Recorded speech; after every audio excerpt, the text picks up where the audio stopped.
Hey everybody, thanks for joining Just Us Chatting. I'm Tamara.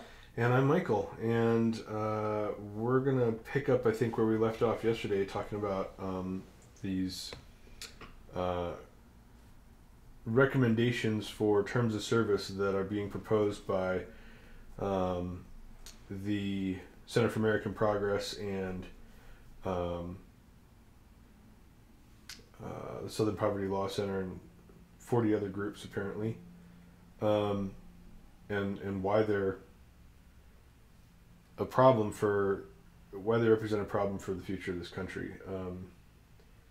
So, where we left off yesterday, we were talking this section of their frequently asked questions. Why not just get the government to ban hate speech and regulate these companies? Well, first of all, it's a problem that constitutes a frequently asked question. Yeah. One of the reasons we don't have the government banning hate speech is because hate speech isn't a thing in the United States. Yeah. It's not a legal category of speech. The Supreme Court has decided that there is no such thing as hate speech, and the reason for that, as I kind of went into a little bit yesterday, is pretty simple. It's basically that you can say that there is hateful speech, but hateful speech is, determined by the intent of the individual. If you, it's subjective. What is hateful is subjective. There's no objective way of measuring something, as hateful. And if you decide to create categories and include them in this broader category of hatefulness, Yeah. or hate speech, then you're basically just creating a black box into which you can put anything you want to censor. The people who end up in power will use that hate speech law to suppress anything they don't like. Yeah. This is a horrible, horrible idea for anyone. I can't believe that leftists are thinking this way these days. Yeah. But it's horribly naive to imagine that this isn't going to be used by your enemies. You know what I mean? Like this isn't like, I'm not like in favor of free, like, oh, we need free speech so that racists can talk, say things, and like it's really important that racists are able to talk. Like, it's not really the point. Yeah. The point is that when you create a way for people in power to determine who's allowed to say things, and you give them this little category that they can stick things that they don't want said into, then you've created, you don't give tools like that to authoritarians. The type of people who are going to end up in power, the type of people who are going to define what constitutes hate speech, are the type of people you definitely don't want defining that stuff. Exactly. And it's insane to me that the left doesn't seem to recognize that. Well, the right either, but they've always been authoritarians, but what's silly to me is that the left doesn't seem to recognize anymore that when you do things in the government, Yeah. like, it's not always going to be your team that gets to use those powers. Like, Right. this is not the way the government works. We have elections every 4 years, and right now Donald Trump is in the office, is in the Oval Office, and he's in control of, all the stuff that Bush did. Yeah. He's in control of all of the extra, NDAA authorities that Obama granted.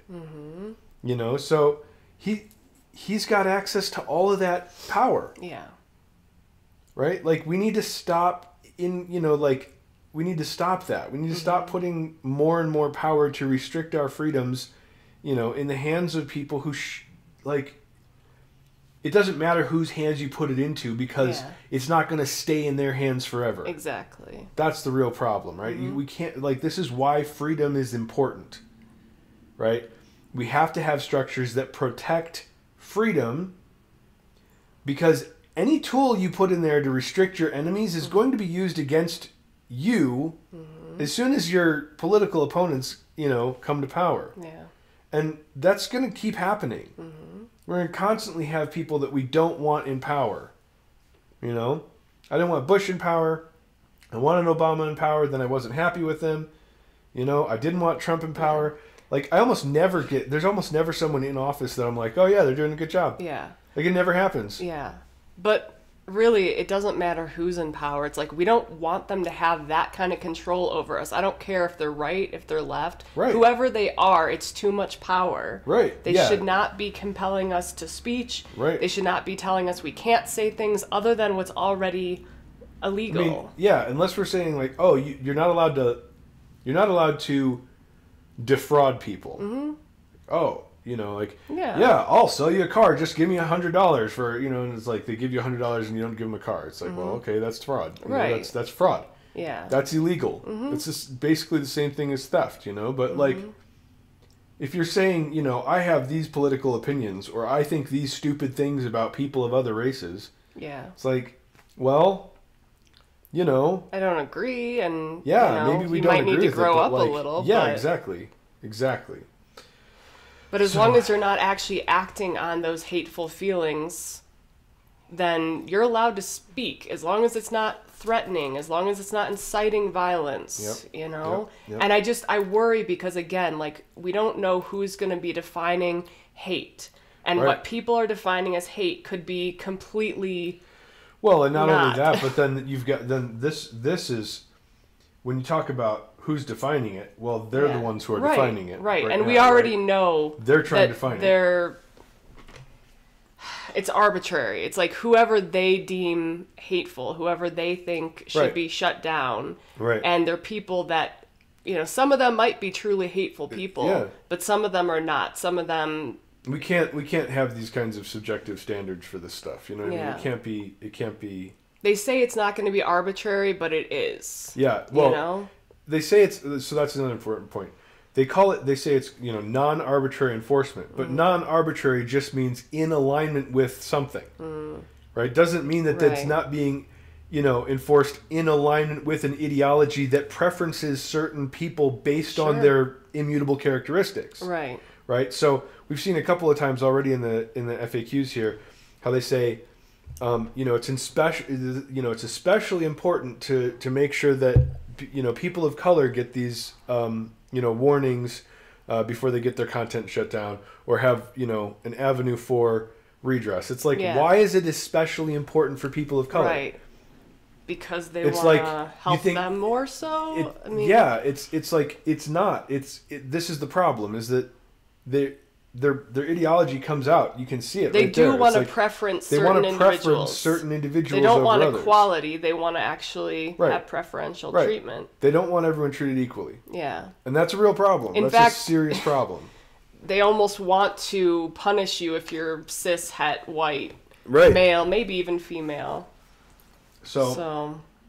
Well, no, just they don't care if you're actually, if you say things, as long as you don't say things they disagree with. Right. Right? So it's like, you can be, cis, white, heterosexual, male or female, whatever, and, talk about cats, You're totally free to talk about things that don't matter politically. Right. Right? But if you have, political opinions that aren't in alignment with theirs, then you're hateful. Right. Right? So, we can't we may end up in a situation where we need to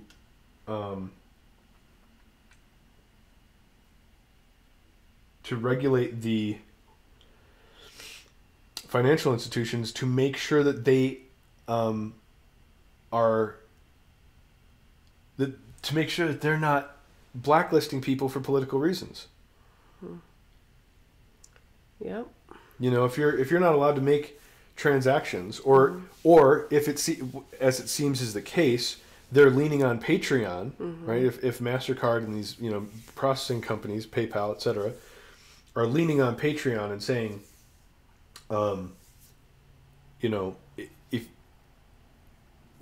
you can't have these kinds of people on your platform, or we're going to stop processing payments for you, right?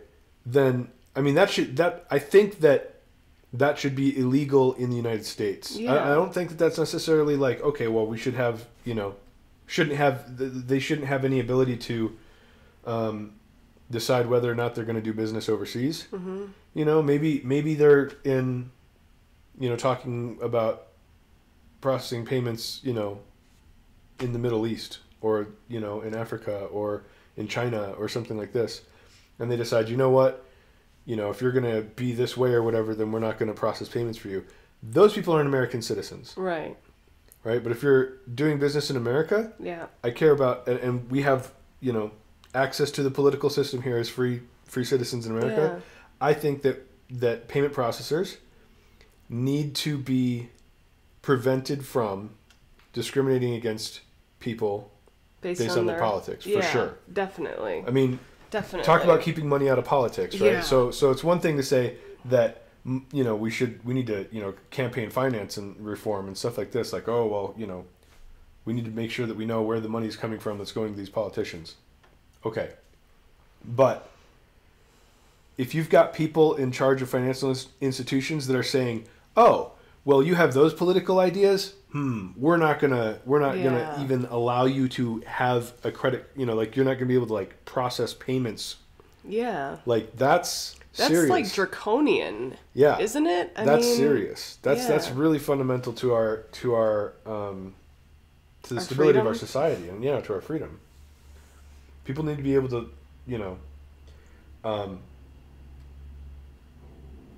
it may be that that the emergent marketplace for ideas is it's unprecedented in some ways, because it's not like ever in history before have you had people who are able to make a living by speaking their mind. Right. Not really. Yeah. You kind of had to fit into some institutional narrative and then get on TV and say the things that the people are telling you to say, and you're a handsome anchorman, right, or something like this. But and there was a little bit with like talk radio and stuff, but still, it's like it's an institution. Yeah. This is this is YouTube, right? Yeah. Anyone can. We're sitting down here right now, just like saying what we want to say. Yeah, exactly. It's completely new. The idea that somebody might pay to like make monthly donations to help you continue to say the things that you're saying because they like the fact that you're thinking about things and working through it and providing your thoughts. That's never happened before, right? Yeah. But to shore up the foundations of a free society, I think this is incredibly important that we're able to do these kinds of things. Right. So, in order to have these kinds of conversations where, and this is the crazy thing, is like this is almost the old this is the old-fashioned leftist dream in a way, that like that the everyman, the individual, the common people, right, the proletariat, they get to have their voice, right, and like thanks, and this is the funny part about it. Thanks to capitalism, right, and we've got cameras that are continuously cheapening, right? We've got computers that are continuously cheapening. We've got more, less and less expensive access to the internet, and now we've got these massive platforms like YouTube and Facebook and all these kinds Twitter. of things where we can express ourselves as individuals, and the idea that now that that's actually happening, it's like, whoa, hold on a second. We didn't want all you like dirty plebs, like go, just get back in line and follow the narrative. Whatever. It's like, it's kind of, we've opened a Pandora's box a little bit, but but it's not necessarily, it's not a bad thing. I don't think it's a bad thing. I think that it's probably scary for people who like the stuff, and this is the other thing, is like, I'm sitting here kind of in a way defending the status quo of like the post 60s civil rights, era, where it's like, yeah, everyone should be treated equally before the law. Mm-hmm. You know, judge people by the content of their character rather than the color of their skin. This kind of stuff. Mm-hmm. And so in a way, I'm like defending the status quo, but like defending the status quo is in its own way kind of transgressive at this point, because the people who are in charge of the narratives, right, are there's two there. This is the other thing. It seems like there's two different status quo. There's two different status quos going on. There's two different cultures kind of happening right now, right? Yeah. And one of them is, I would say the mainstream media, and you know the kind of corporate liberal narrative is reminiscent of the old. You know, it's the old. It's the old way. It's like it's dying, and that's actually the progressives in those situations. You know, who are pushing those narratives, are, you know, kind of desperately clinging to the old power structures and the old status quo. Right. In a way, right? Yeah. It's like, well, no, we old school journalism. Yeah, right? well, and actually, a lot of the old school journalists have left the who was it? I think it was Sam here. Was it Sam? No, I can't. Maybe it was Eric Weinstein was talking about how they it's like hermit crabs, right? Like the New York Times is like, it's like a shell. It says New York Times on it. Everyone goes, oh yeah, that's New York Times, but like little hermit crab crawled out and went away, right? And now it's like all these like little like, you know, social justice op-ed writers that are kind of like, you know, they graduated from college and they needed a job. Yeah. And are they still working for these companies? Now instead of being a real journalist, it's all clickbait, right? Yeah, and not sensational. Not so much with New York. The New York Times is one of the, you know, it still is good. It's not great, but it's still good. You know, and there's still good journalism in some of the institutions. I don't want to, you know, say that like there's no good journalism in the old institutions at all. Yeah. But more and more, that's like they're being like taken over by, like smaller, like grievance studies students basically. And so they're, you know, now what used to be the, you know, now it's like a lot of stuff is getting put out under the moniker of the New York Times that looks, you know, it's like, oh, well, it's the New York Times, so it garners trust from being published under the headline of the New York Times, but it's maybe losing some of its credibility recently. Yeah, it's not great, but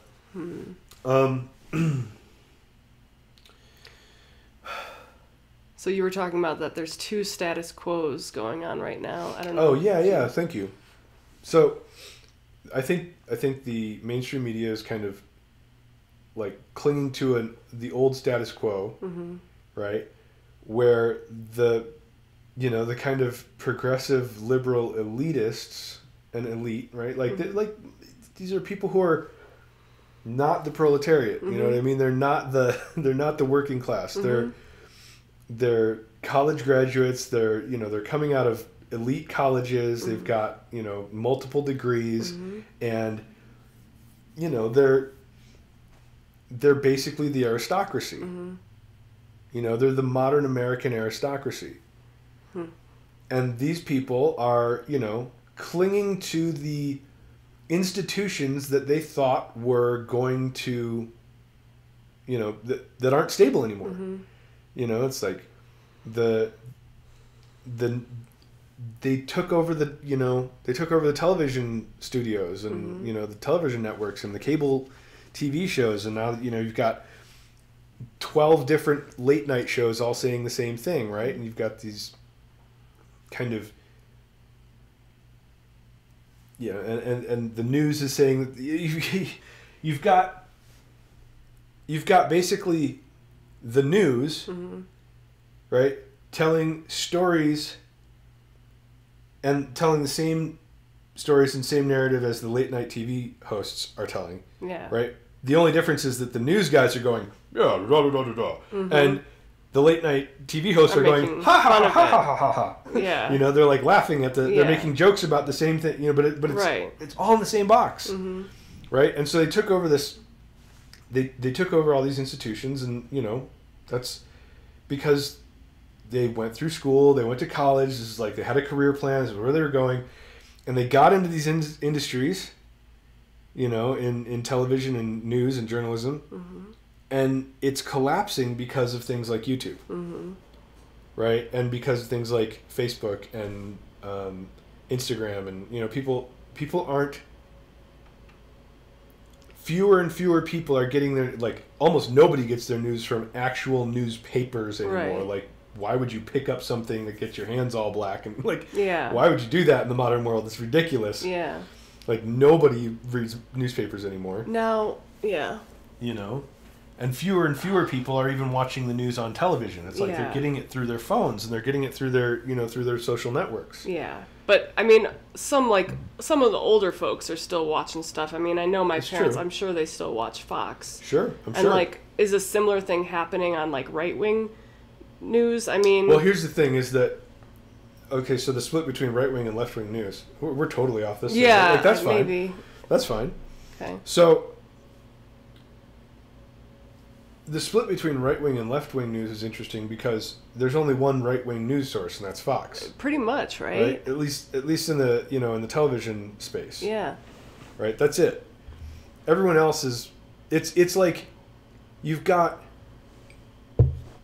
basically have two political parties in the United States. And, you know, people on the left complain, oh yeah, Fox is like, you know, they're so successful, because they really are. They have way higher ratings than the other channels. Well, because they're the only source for people on the right. Exactly. It's like if you've got a 50-50 split and you say, look, here's one news source that caters to these people on this side, it's conservative. It's like, well, then they've got 50% of the country watching them. Yeah. And then you've got 5 news sources on the other side. Well, they each get 10. Yeah. You know, maybe. You know, probably they don't each get 10. Probably one of them gets 25%, and the other two, you know, the other 5 of them split up the rest. But, you know, it's because the reason that Fox is so successful as in terms of ratings and the fact that it isn't because they offer anything particularly great. It's because they offer something particularly different, right? That nobody else is doing. Right. And that's one of the reasons also that there's there's one of the reasons. Another reason that there's so many moderately successful right-wing, or, you know, I don't want to even call these people right-wing. It's like, this is the thing. There's so many... You could look at YouTube as a natural extension of the idea that Fox News kind of capitalized on. Right? The idea was, hey, there's a whole market of people here who aren't being served, you know, by this news that is, you know, there's people, you know, who are basically promulgating a liberal worldview, or, you know, more and more a progressive worldview. Yeah. Through these networks and cable companies. And there's a whole swath of the country out there that's like, you know, that absolutely doesn't believe this. Yeah. You know, but there were no alternatives. And so all of a sudden Fox News comes along and says, you know, actually Republicans aren't wrong. They're not stupid. And like, boom, they've got 50% of the country watching their show. Right. You know, watching their channel. So then what happens with that is you go, okay, like, that same kind of idea is available now to people on YouTube. It's like, okay, well, you know. And you actually do get more fair and balanced. I mean, you can, like, search around and you don't have to just listen to one narrative. Yeah. You can listen to more moderate conservatives, not, like, you know what I mean? Like, you can find kind of where you're at and, like, the people that are a little bit more maybe your style, because you may not be, And that's the thing, too, is that you get with the corporate media narratives, whether it's left wing or right wing, Right. you get basically a top down approach. You know, it's like the company decides what's the news and what's the talking points. Mm-hmm. You know. Yeah, and the people that are on the shows have to follow that. They narrative, talk about those things. They stick to it pretty closely, otherwise they're not going to have a job. Right. And so they've got a format, you know, and they go through and they talk about the things that they're supposed to talk about. But there's a right wing and a left wing narrative, and it's top down, and it's still controlled by people with all the money. Right. The nice thing about the kind of YouTube revolution is that people who are not, well, it's not necessarily at this point controlled by a bunch of wealthy people. Like the narratives, the transfer of information, the discussions we're allowed to have, the Overton window isn't controlled by, wealthy corporate overlords. Right. Oligarchs. Yeah. You know, we're not, I can sit down on a couch and I can have a conversation with my wife and we can talk about whatever we want to. Right. And it can go out on the internet and anyone can listen to it. Exactly. And if people find it compelling, then that's great. They can share it with other people. They can spread it around. They can say, "This is you should listen to this," right? And then people can cut up the videos and they can say, "Look at these two, idiots sitting here talking," or, "Hey, you should check out this particular part of this. This was a really great point." And they can post their own videos. Right. So we can have all the conversations that we need to have in digital space. It's a great revolution, and it's a revolution of the.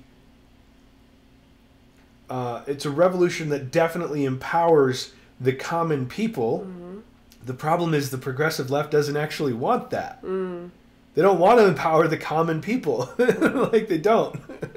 Well, and at least you're not limited to just two-party lines. You can listen to libertarians. You can listen to people that are more, centrists or more independent. I mean, you're not having to listen to just people that are conservative or just people that are liberal. It's like you can find people that are a little bit more balanced. Yep. Well, in countries with a parliamentarian system, with parliamentary system, that's a little less 50-50 than we have. There's, maybe 4 or 5 parties that are kind of real pieces of the power structure, and it's more flexible in that way, where more there's a more well-rounded representation of the views of the people in the nation, and our system of government doesn't really play well for that. We end up kind of in this red versus blue team thing all the time, right? And there's almost no way. It seems like there's almost no way to avoid this, but that doesn't mean that we should restrict the emergent capabilities of to have conversations in politics and funnel them into a red versus blue kind of thing. People need to. It's astounding to me how often I recognize that it's said all the time. The progressives are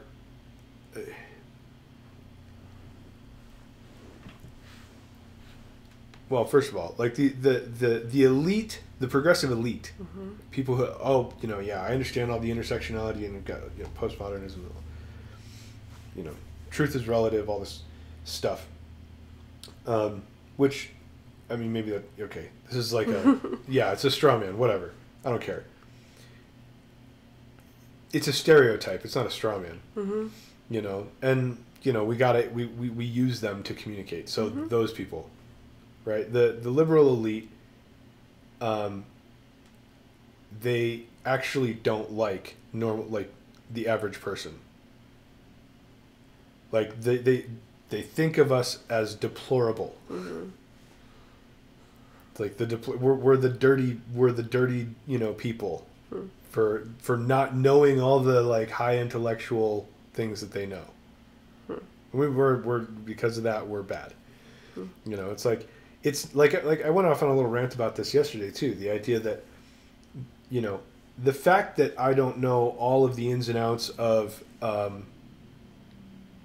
of current immigration policy doesn't mean that I'm, that doesn't make me a racist when I go, wait a minute, Right. don't let 6,000 people in the country. Like, what are you talking about? Now, it may be that politicians,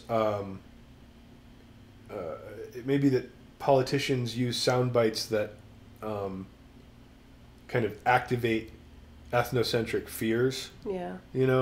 To kind of motivate the base. Sure. Right. That's possible. Yeah. Yeah. I don't think that's cool. Yeah. But I don't think it's right to just say that, people are broadly, these horrible, disgusting humans, evil. I mean, that's really what it comes down to. Is we've got this discussion going on about how the other side of the aisle is evil. Yeah. All the time. And I'm not trying to excuse the right on this, because there's, especially, the old school conservatives, the social conservatives, the kind of anti-gay, ethnocentric conservatives. Yeah. And the thing is, I call those the conservatives of the past at this point. But those people, I mean, they definitely think they talk about the left as evil, right? They do. They say, oh, these people are, And then the left thinks of the right as greedy. Right. It's bigots, sexist, right. all it's like these things. the left gets reduced to communists and the right gets reduced to fascists and Nazis, so yeah. It's not, there's enough blame on that to go around. Yeah.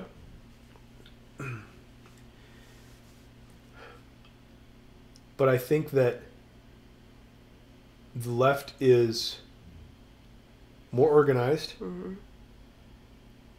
and they're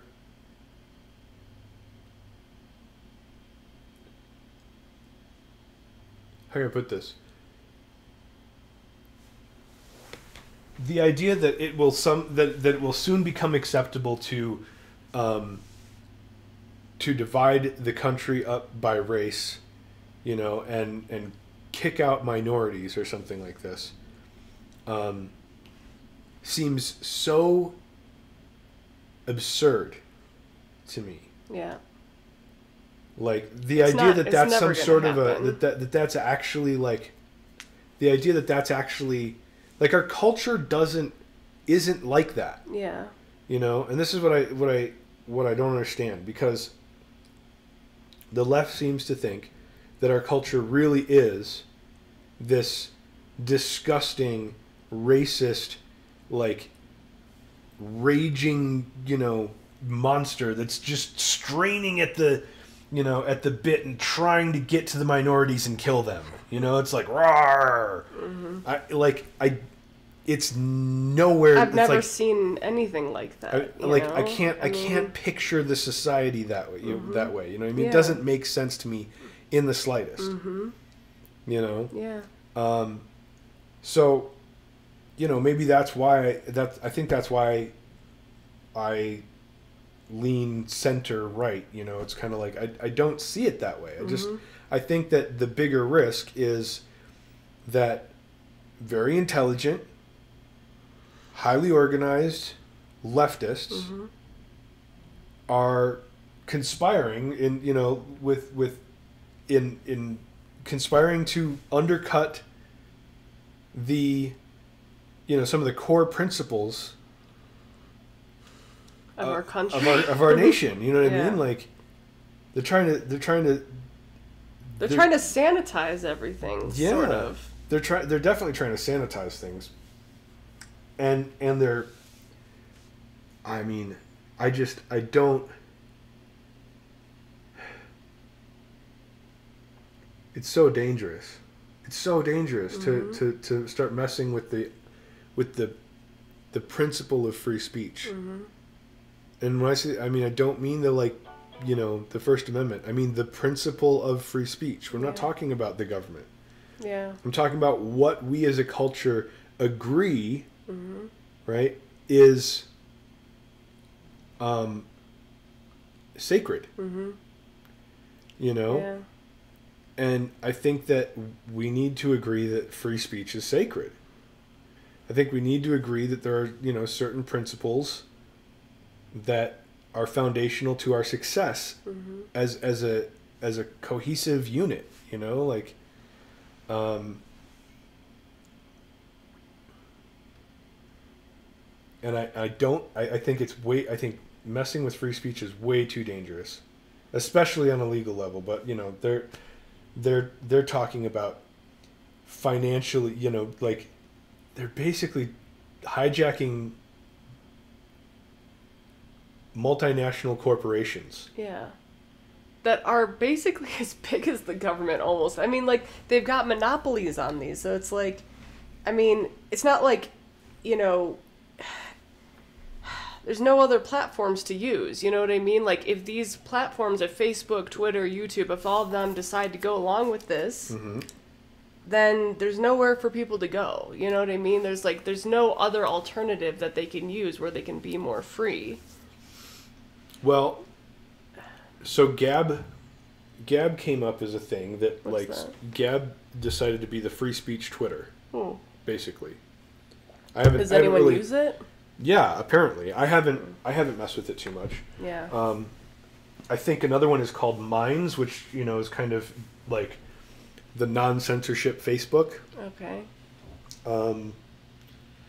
So there's some alternative platforms that are starting up, right? Yeah. And the other thing is,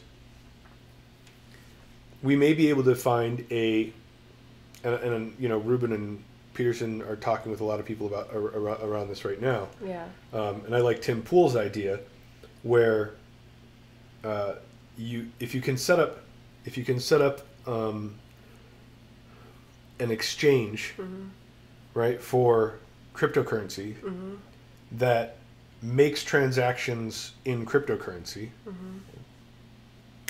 immediately, then that works. Yeah. Right? The problem with that is that if you want to,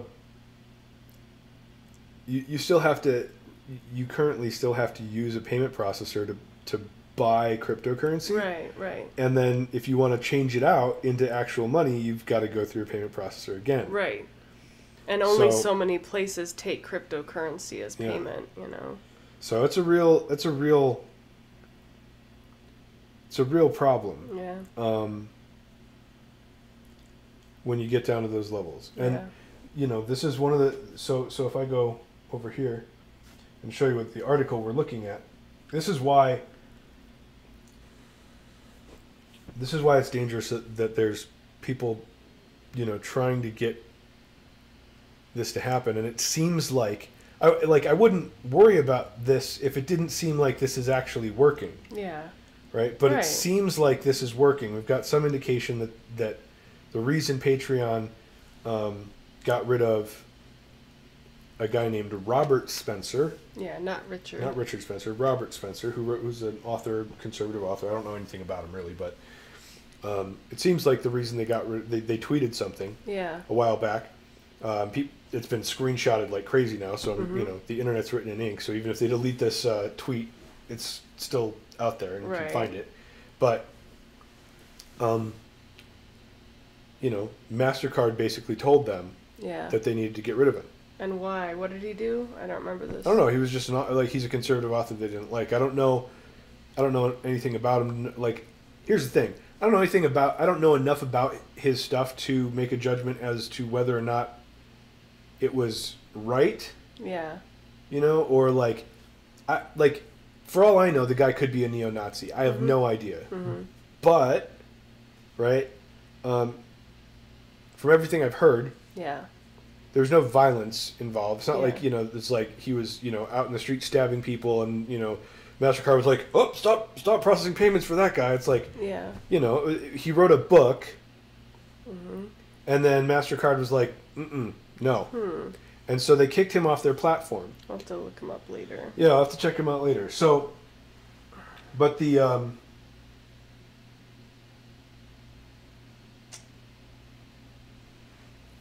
yeah, so I mean that's a problem. And like normally I'd be like, oh yeah, of course, you see, progressives saying that, corporations should be different than they are. It's like, okay, sure, like how many people are actually doing that? Well, apparently big companies are actually doing this, you know what I mean? And this is like banning people from using their platforms if they say something they don't like. Right. Well, and the thing is, okay, so Patreon is a middleman, right? Mm-hmm. So Patreon might want to be, more open in terms of their acceptance of free speech and, just political discourse in general. And, I'm sure they're not happy about of the credit card companies. Well, that's kind of what was, intimated a couple of times in the Matt Christensen conversation also. So so that's why I decided, and then Peterson shared this, and this change of terms thing came to my attention. I was like, I want to look into this. Yeah. Because if companies are actually signing on to a political ideology like this, we're in danger. Yeah. Part of the reason capitalism works in a free society is that corporations are supposed to be greedy. They're not supposed to care about this stuff. They're supposed to just, they're not supposed to willingly follow a political ideology. They're supposed to chase dollars. Right. You know what I mean? That's like literally the definition. That's why it's supposed to work. You know what I mean? And if they if they decide, you know what, there's things that are more important to our business than dollars. Well, I mean, hopefully they fail because they've decided something that's fundamentally stupid. Like, dollars to a business is like air to your lungs. You know what I mean? It's like, but they may do a lot of damage as they fail. Yeah. So, and then here's the worst part is, if they get underneath the financial institutions, right? It could cause more than just the companies to collapse, right?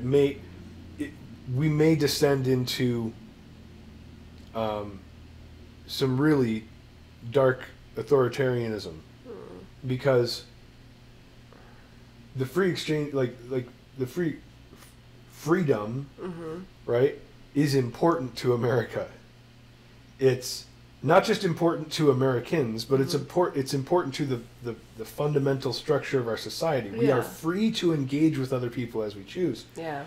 And if a financial institution start going, no, actually you're not free to do that with your money because we don't really like the kind of things they're saying over there, then I mean, like, this is ridiculous. They're actually the more I think about this, the more ridiculous it gets. These are progressive activists who are literally, like, trying to create a literal oligarchy where the people with the money are in charge of who can talk. Yeah. The people who are, controlling your money are also controlling who's allowed to talk. Why are they? Why is the left literally trying to create an oligarchy? Yeah, it's scary. That's a little weird. That's a little weird. The left is trying to say, look, all of you people who are, giant international banks, MasterCard, right, Visa, JP Morgan, payment processors, global payment processing companies, we'd like you to control who's allowed to talk. We'd like you to, take responsibility, for ensuring that only good words get said on the internet. Like, why is this a leftist position? Yeah, I don't know. Why is this like a left-wing position? This is really bizarre. Like, these are the anti-corporatists. Right. Yeah. Right? Yeah. Aren't they? I mean, when I was much more left-leaning, I've always been kind of anti-big business, or, just like not a huge fan of them. How come all right, I'm just going to kind of quick come back to the video here. Like, anyone who's watching this, if you have any ideas about why the left is trying to make corporations, right, be in charge of things in the public square directly, right? Not not like the. Why is it that why is the left trying to increase corporate control over speech? Corporate control. Why is the left trying to increase the power to control political narratives and hand that power to like global corporate interests?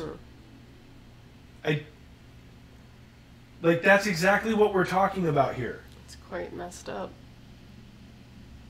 So, if you've got any thoughts on that, leave us a comment or, hit us up on Twitter or Facebook. Because that's kind of astounding to me. It's actually, and I mean, I guess it's probably because it probably has something to do with the fact that the new left isn't interested in, corporations versus it's not interested in class anymore. It's only interested in identity and race. And so they're just like, well, yeah, I don't care if there's rich people, but we're gonna use them to we're gonna use them to destroy the stifle you. To stifle ideas that we don't like. It's really authoritarian. It's bizarre, but like it's insane to me that the left has gone that far that we've actually got, what is it, 40 organizations? I think so. 40 organizations. Let me see if I can duplicate this tab. Let me bring it up in the browser here. Let me see if I go to the top here. And it says, 40 civil and human rights organizations have come together to tell internet companies it's time to change the terms. Civil and human rights organizations. 40 of them. I didn't even know there were 40. Right, but I mean, like, this is a lot of, like, progressives. Yeah. Who are conspiring to give corporations more power over political discourse. Yeah. Like direct power. Not like through the government or anything, like direct power over political discourse. We'll just take away your source of income. Why is the left trying to give corporations more power? No idea. This is weird. Yeah. It's strange. It's very, very strange that the left is like suddenly trying to give corporate, like major like international conglomerates, right? Like they're trying to give major international finance conglomerates more power over, direct power over political speech. And I mean, maybe it's because they think that they're like kind of in charge of it. Yeah. But that's really the interesting. Yeah, maybe that's why. It's part of the reason they want to insert this little bureaucratic layer of whether or not the company's doing well. But like, I think they think that they can control it. I think that they can control. They think they can control that. I think that's why, but maybe that's why. I don't. It's so bizarre that the left is trying to give more power to international finance companies, over, like direct power over the content of political speech that's available. They want to give that power to international financial organizations. That's like the idea that progressives are even considering that is insane to me. Well, everything's changing. So they talk about how the First Amendment protects free speech, and so we can't ban hate speech, quote unquote. But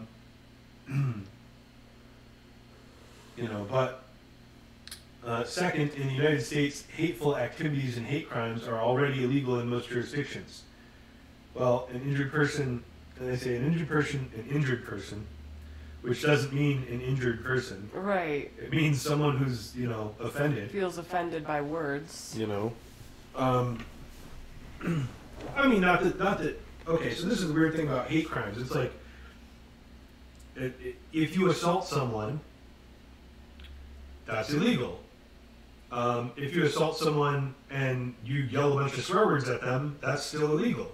But if you assault someone and yell a bunch of swear words and a racial slur, that's more illegal. So, that's basically what hate crimes are, right? It's like if you're mad enough at someone and you say a racial slur while you're assaulting them, then you're more bad. Or it seems racially motivated, or Right. sexual orientation, like motivated by their sexual orientation, which I don't know how you always can know. No, you can't. Well, that's the problem. Is that you say, okay, well now it's you've made the racial aspect of the crime make it more severe. And maybe there's okay, so there's probably, I don't want to say that that's a bad thing. I don't know, but I do see potential consequences. Like, okay, so now you've got people who, actually have racist intent, right? But they're gonna not be open about that, right? Right. And then they're gonna hurt someone. Maybe they hurt someone and they're racist, and they do it because they're racist, but there's no indication of that. Yeah. Well, because they're trying to hide the fact that they're racist because they're being shamed by it, or whatever, and because it's more illegal. Okay, I don't know. But the point is, if you get enough of that,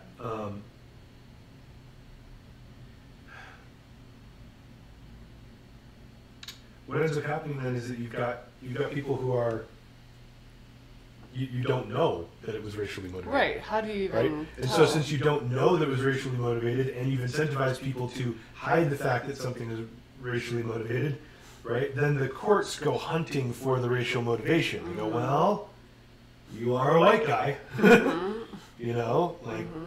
Probably you're racist, right? It's like, no, seriously, I'm not. And how are you supposed to know? Yeah.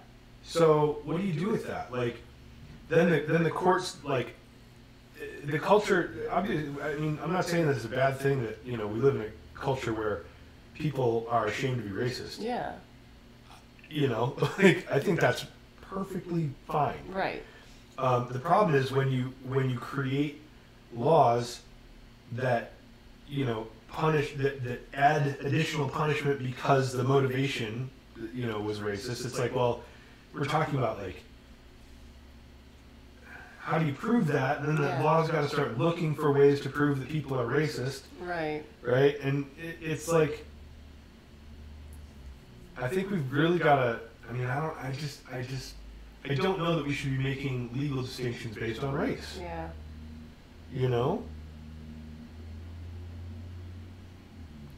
I think we should be. I think everyone should be equal before the law, and and I think that probably at certain points in our culture, it's pretty important to, like, punish people specifically for racism.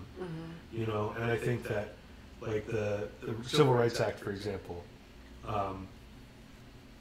definitely necessary, good idea. Yeah. But I don't know that it's necessary or a good idea anymore, because we're in a situation. Well, maybe it is, but I don't think it is. Or at least I should put it this way: if we're going to say that you're not allowed to refuse service, it shouldn't be based on race, right? So what we need to do is take the Civil Rights Act and apply it to everyone. It's like, okay, well, you're not allowed to refuse service. If you've got a public restaurant and you sell breakfast, you've got a diner or whatever. Yeah. Doesn't matter who comes and sits at your counter, right? You have to serve them breakfast. Right. Right? You have to treat everyone regardless of their race, right? Or whatever else. Somebody comes in there, right? You have to serve them. Yes. It should be based on your race. Yeah. Right? Because right now, it's probably the case. Well, No, because we've got new judges. I was going to say, we may be in a situation that, well... We're getting a little off topic. Getting way off topic. Sorry, I said I was going to go through some of this stuff. So, let me just read this. In the United States, hateful activities and hate crimes are already illegal in most jurisdictions. An injured person, in many cases, can bring a civil lawsuit against someone who defames, harasses, or threatens them. But such one-off litigation is very slow and expensive, and sometimes you cannot identify your attacker. Many marginalized communities do not have sufficient access to legal services to make this an effective strategy in most cases. Online hate is a systemic problem that needs a systemic solution. Well, I agree with almost all of that except for the last sentence there. I don't think that online hate is a systemic problem. I mean, I think that people argue. I think that hate is something that exists in humans. Mm-hmm. You know? And you're not going to be able to use the force of, well, they're not using the force of the law, but they want to use the force of rules and regs. You're not going to be able to do that and like get rid of hate. No, and again, you're just going to squash it. They're using hate. They're using hate in a very ideologically specific way. They're using the term hate to refer to, this oppression. This prejudice plus power kind of thing. Yeah. Right. It's like only groups of people, like prejudice against groups of people by people who have more privilege in society. Mm-hmm. Right. That's what they mean by hate when they say it, right? Like the word hate to them, that doesn't mean what it means to the rest of us. Yeah. Right? They're using that very specifically. Yeah. Online hate that's why they call it a systemic problem. It's like it's this. Well, first of all, it's not systemic. It's cultural. Mm-hmm. Right?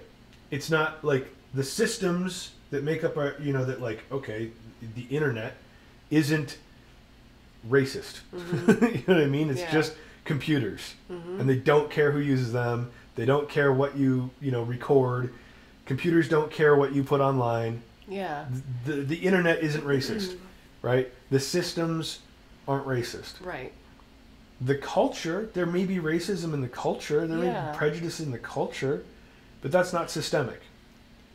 But even still, like, I feel like what they're calling hate is not always even hate within individuals. Like, people that are just trying to have a conversation about things. Like, I keep coming back to the idea of, like, biologists, like, Brett Weinstein and people, like, they can't even talk about the differences between the genders without that being considered hateful, or, that's somehow denying someone's humanity, or what I mean? It's like we can't even have conversations about things that we should be able to have conversations about without it being called, sexist or bigoted or, this thing or that thing. Well, again, these progressives believe that we're fundamentally socially constructed, and that you control the culture by controlling the language that people use, right? And you control the ideas that are allowed to be had, and that changes, that will fundamentally change the way people are. And so, if you believe that men and women are different because women have been oppressed into being different, right? Then you want to change what's allowed, so that you want to end all of that oppression, right? So that women won't be different anymore. It's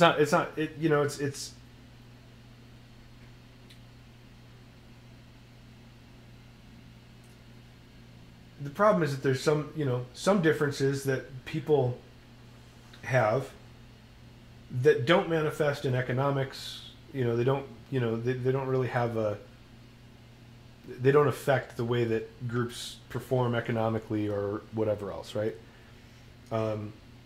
So, I don't know, eye color, something like this, or whether or not you enjoy football, I mean, if you're a sports fan, doesn't necessarily mean that, I'm sure there's probably studies out there that I just don't feel like looking up. But, you know, I'm fairly confident there's not really a high correlation between sports fans and income. Mm-hmm. You know what I mean? Like, there are poor people who are, you know, sports fans, and there are ridiculously rich people who buy football teams because they're sports fans. You know what I mean? Like, it doesn't correlate. Yeah. But there are some differences among people that do correlate to, you know, financial success, you know, in whatever way. And they're not all socially constructed. You know what I mean? Yeah. So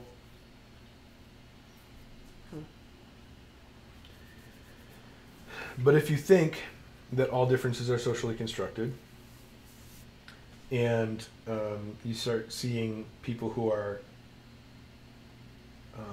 less well off or struggling, then you want to try and change the way it's a compassionate thing to try and change the way the society structures people, if that's the way you kind of view the world. I don't tend to view the world that way, right? Society structures people into certain roles and, you know, whatever. Yeah.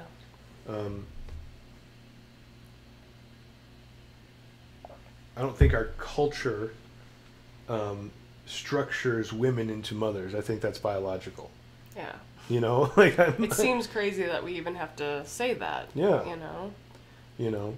But then to try and give the devil his due, I guess you could say, like, when I say the word mother, right? There's a lot of cultural baggage that gets, you know, like we kind of like put all of these things into that word, just like they're putting all these words into hate. You know, they put all it's this and all these kind of different ideas that get stuck into hate. And it's like when you say a mother, well, what do you mean? Do you mean someone who, you know, cooks and cleans and, you know, dresses the baby, you know, takes care of the kids and stays home and gives up her career and all this kind of stuff? Is that what a mother is?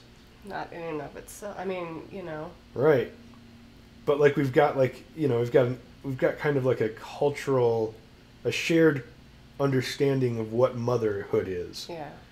You know? But obviously it looks different in every household. That's true. Especially in this day and age. Sure. And for the last, like, right. I don't know, 4 decades or sure. something, you know. And that's important, right? There are this is the thing. Some of these labels absolutely need to be fluid, right? And it's important that we don't have laws, you know, around what a mother has to be like. Right. Right? So other than the bare basics, like, you know, you have to take care of your kid. You can't beat them. You can't, you know, right, you can't starve them. Like, reasonable accommodations, you know. But overall, yes, like, you know, mothers are free to sort of choose how they're going to mother to a certain extent, to a pretty good extent, you know, as long as there's no child endangerment, you know. Right. So, you know, in this day and age, like, we can choose to work and have kids, you know, or we can choose to just not have kids. Yeah. There's lots of choices, you know, and it wasn't so always. No. You know. So I think that the fact that we kind of tend to put a lot of things into the category of mother, right?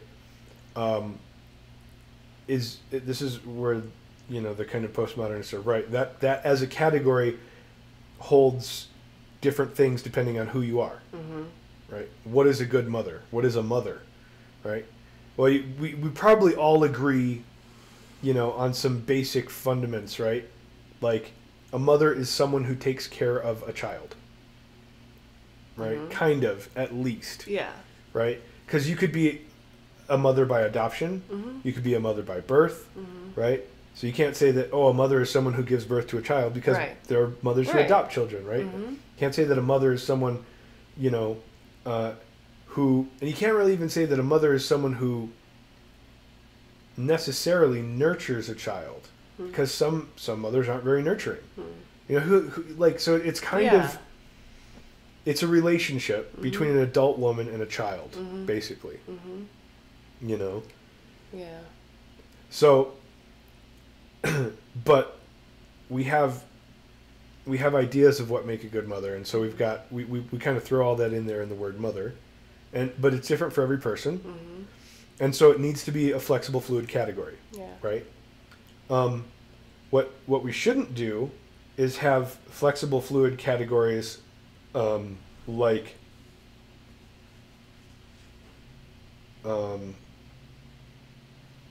hate speech, for example, and try to get them enshrined in the law or in policies, because like context is everything, and you know what I mean. Like when you're talking about whether or not something is allowed to be said, whether or not something is hateful, right? No, right. Like these we can't have policies around that. It's just like, no, sorry. It's, you know, now some of the stuff they're interested in doing, like stopping foreign actors from using bots, like I'm interested, you know, in that kind of you know, that discussion. Yeah. It's a difficult discussion to have because you can proxy your web traffic, right? You could be like, oh, I'm going to use a VPN, and you know, now I'm coming from another country, right? And so it dovetails into their conversation about privacy and online anonymity, right? And the ability to be anonymous in your online expression,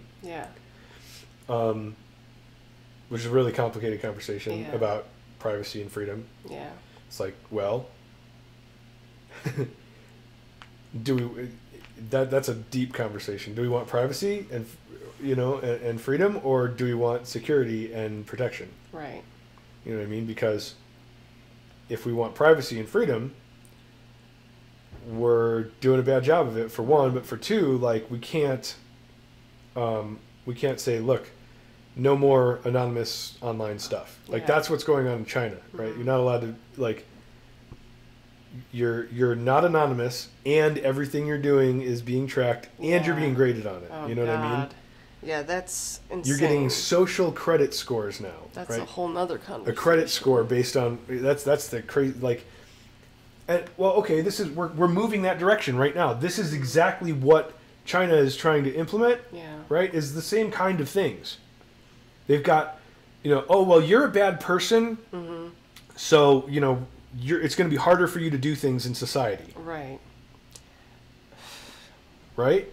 That's that's exactly what these people are trying to do with change the terms. Yeah. Right? They're like, we've decided that you're a bad person because you're ideologically demonized, you know, for whatever reason. So you know? We're going to ban you from these or this platform or these platforms. They're trying to get the people who are in charge of processing payments directly to like cut you off. Yeah. You're not allowed to make a living anymore. Yeah. I mean, that's insane. Yeah, a friend of mine saw this coming like a decade ago. Yeah. Well, I mean, lots of people have been talking about this for quite a while. And obviously there was that Black Mirror episode however long ago, just before I heard about the Chinese system. Yeah. And it's crazy. Insane. It's so insane. I've seen interviews of people people who are working on these systems in China. Really? And they're like, oh yeah, you know, I think this is going to be great, and it's going to make sure that, you know, people are more responsible properly, and act properly. Yeah, it's going to make people more responsible and stuff like this. It's like, oh. No, the thing is, it's just going to make people be acting disingenuously. Like, it's just going to make people try to toe the line. You know, the mass majority, other people will try to rebel, but I mean, it's just going to make people try to do good so that they can have. It's not like they're actually genuinely wanting to do good for their own sake. It's like because they've got this star system or whatever, this, you know, credit system, it's like they don't want to get screwed. Right. So they're going to have to act in a certain way, but that's not freedom. You know what I mean? And that's not true. Like, it's not coming from a genuine place of wanting to be a good, responsible human being. it's just fear. You know, It's fear. It's fear of your totalitarian overlords, you know, and that's the problem, is like what it really comes down to is that everyone's actions, right, are being graded according to a measurement, right? Yeah. That measurement is described by a central authority, right? And so whether or not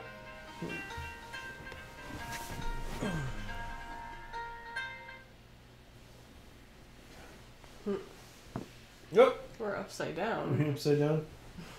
Let's change this thing around. Let's see about that. All right. We're using our phone as a camera, so. And we probably should wrap it up. Yeah, we soon can wrap it here. up, I guess, pretty soon, huh? What are we going on? An hour and 11 minutes? Looks like something like that. Didn't get very far. No, we kind of went off the cuff And talked about a bunch of other stuff. What are the other points here? Are you worried that these policies will be used to silence minorities online? No, not in the way that they are. You know what I mean? Yeah. Like, I'm not worried that these policies will be used to silence, what progressive activists consider the African American community, right? If you're a conservative and you're African American and you believe in conservative policies, you're actually a minority within the minority, right? But they don't care about those people. Yeah. Like, and I am worried that it will be used to silence those people's voices. People like Candace Owens. Yeah. And, People who have, and this is the thing.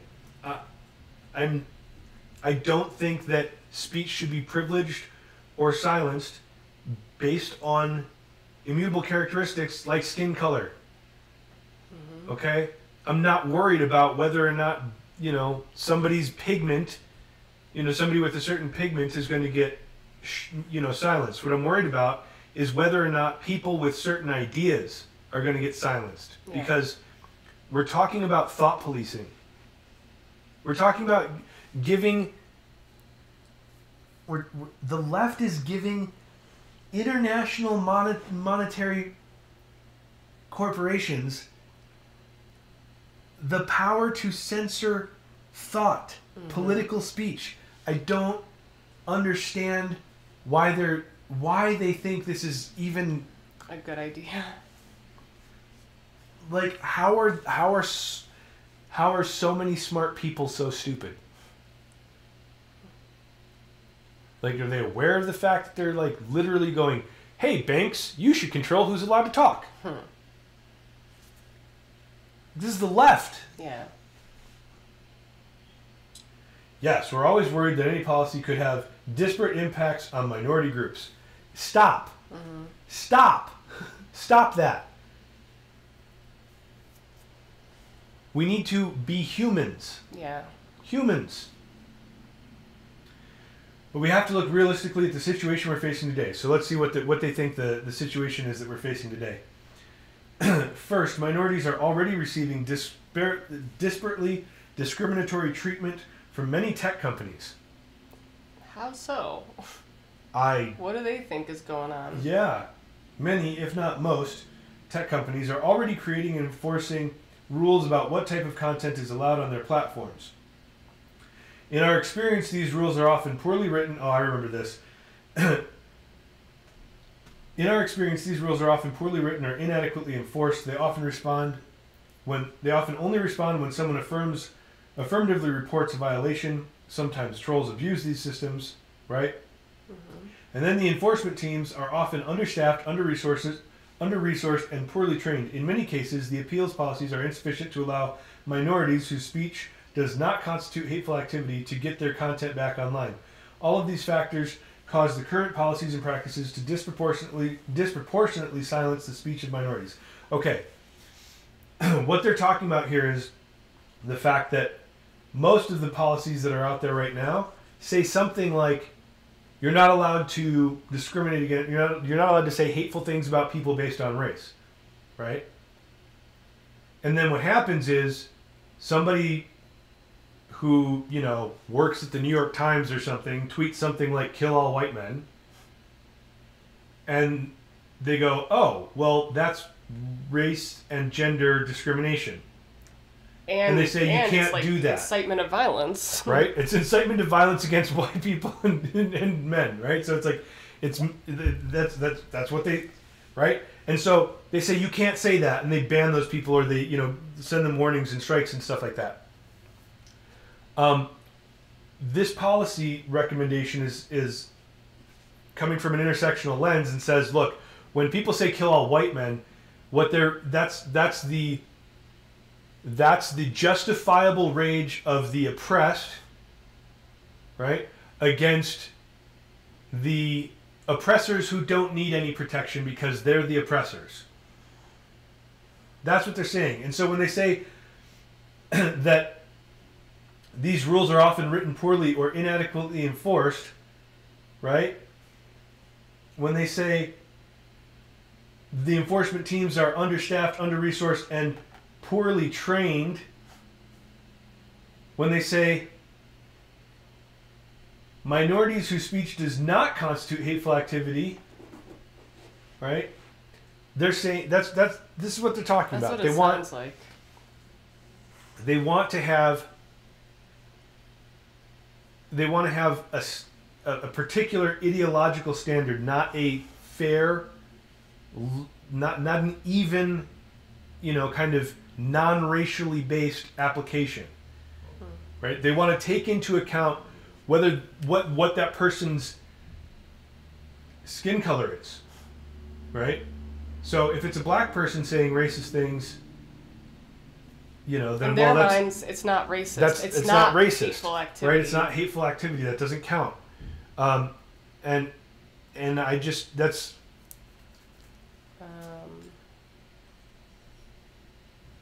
That's so insane. Yeah. Right? That we would be trying to create a society where certain people are allowed to say certain things because of the color of their skin, right? And we're trying to set up policies and affect whether or not people can make a living based on the color of their skin. Right. Right? You're gonna. They're trying to fix racism with racism. Yeah, they're using. I mean, it's wrong. Mm-hmm. Right? I'm not saying that what happened in the past was right. Mm-hmm. Right? I'm saying where you're going is the opposite direction. We're horseshoeing here. It's like there are fundamentally important things that we've attained and achieved, like equality before the law.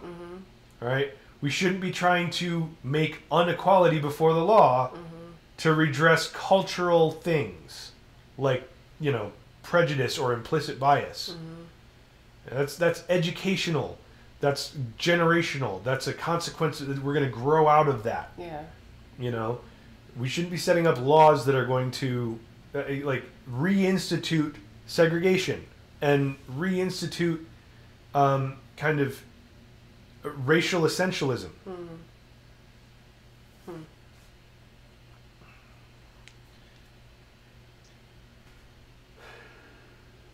Second, abstaining entirely from content moderation results in even more hate and discrimination targeted at marginalized communities. The platforms that historically have taken the most permissive approach to content, such as 4chan, Twitter, and until recently Reddit, are also the places where the worst conduct occurs. A Wild West internet is not the answer. I'm not sure that that's the truth. I mean, it might be the case that that's where the worst conduct occurs. The question is whether or not that conduct translates into anything in the real world, for one. For two, it allows. I mean, it's not like Antifa doesn't organize online. You know what I mean? And I'm not happy with Antifa, but I think they should be allowed to speak and have their ideas online, right? Although they're all about the violence. They are. So I'm not a big well, fan yeah, that's the thing is when you start saying and destruction of property. Yeah, when and if they engage in violent activity and illegal activity, then then okay. But when you've got some particular group on Facebook that's like, we're Antifa, and it's like, okay, well that's fine. Yeah. But then you can do that, you can, right? But when you're on there and you start saying, okay, well we're gonna go here and we're gonna burn cars and we're gonna we're gonna hit people in the head with bike locks. At that point, you've decided that you're a group that is advocating for illegal activity and violence. Yeah. And that content should at least be taken down. Right. The at least the content should be taken down, right? And perhaps that group, you might want to consider banning that group, right? Because they're saying we're going to do violent things, right? Or, if they start talking about, we're going to beat people up or whatever, right. we're going to kick their asses and stuff like right. this. Okay, well, you need to stop that. Mm-hmm. That's not allowed. Mm-hmm. But I think that if they're, if they want to get online and say, look, if they want to make an argument for the fact that, or for the idea that they should be on the streets in counter protests so that they are a physical presence resisting the, advancement of these other ideas, and that if people get hurt at those rallies, they say, like, if that happens and people get hurt at those rallies, sometimes that's necessary, right? That's right up to the edge of saying, we're going to show up and beat people's asses, right?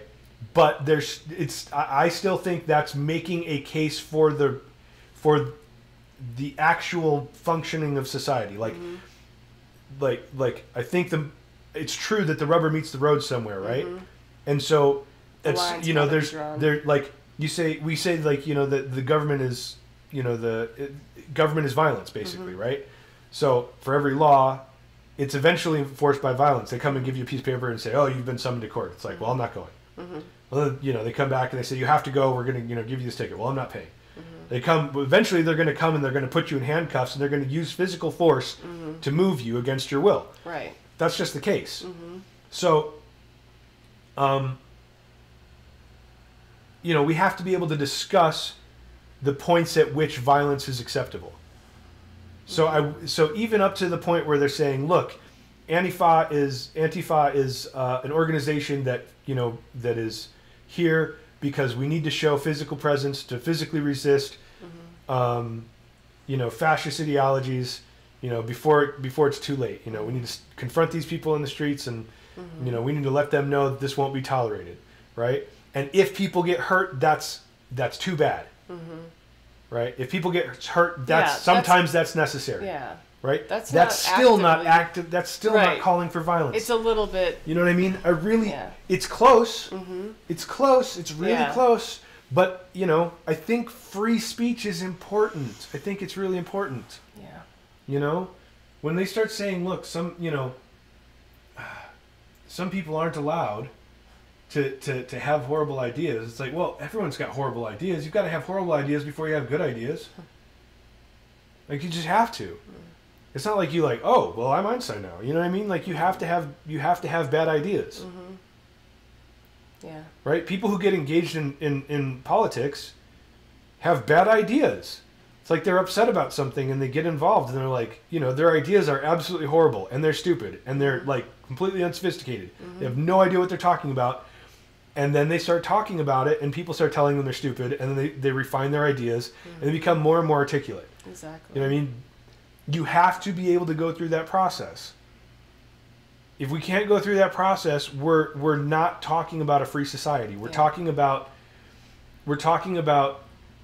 a bunch of, we're literally talking about top-down authoritarianism with a class of elite overlords who are dictating to everyone else what is and isn't acceptable, and it's not a society run by that society who get to actually decide for themselves what they think is acceptable and what's not acceptable. If we can't talk about things, you're never going to grow. No, we can't grow. People have to be allowed to have bad ideas. We have to be allowed to express bad ideas. Yeah. Right? Because if we can't express bad ideas, we can never get better ideas. You just can't. Yeah. We should probably take our dog. I know. Here we are, close to an hour and a half, so we're probably gonna shut this down. I'm thinking about breaking some of these up into smaller pieces and cutting out little rants and stuff, making little 5 to 10 minute videos. But maybe I'll start doing that next week.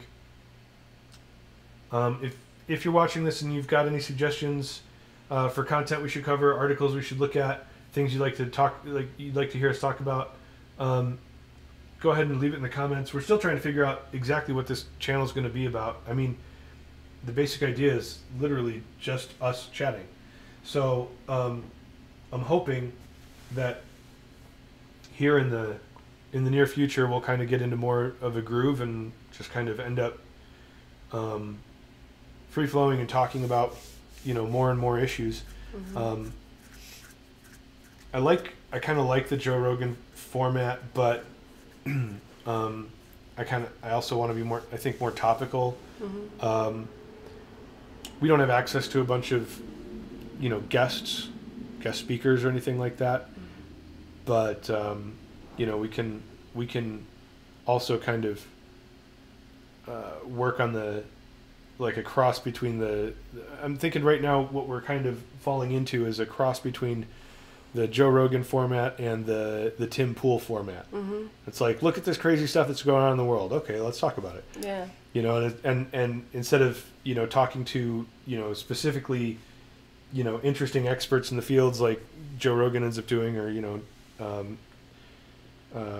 we just...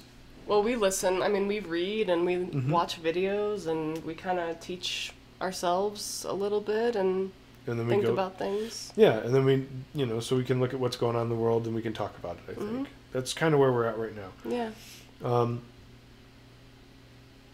Long format reaction videos. Yeah. So, yeah. If you've got any ideas for us, you know, like I said, leave them in the comments. Hit us up on Twitter at Just Us Chatting, or Facebook. Mm-hmm. You can look us up as Just Us Chatting also on mm-hmm. Facebook. And hopefully next week I'll start breaking some of our talks up into, you know, shorter clips and putting out more digestible material and little 5-minute videos here and there. Yeah. Sound good? Yeah. All right. Maybe I'll go through this tonight myself, and then tomorrow maybe we'll talk about it a little more. But for now, if you've got anything else for us to look at, let us know. Thanks. Thanks for watching. Take care, everyone.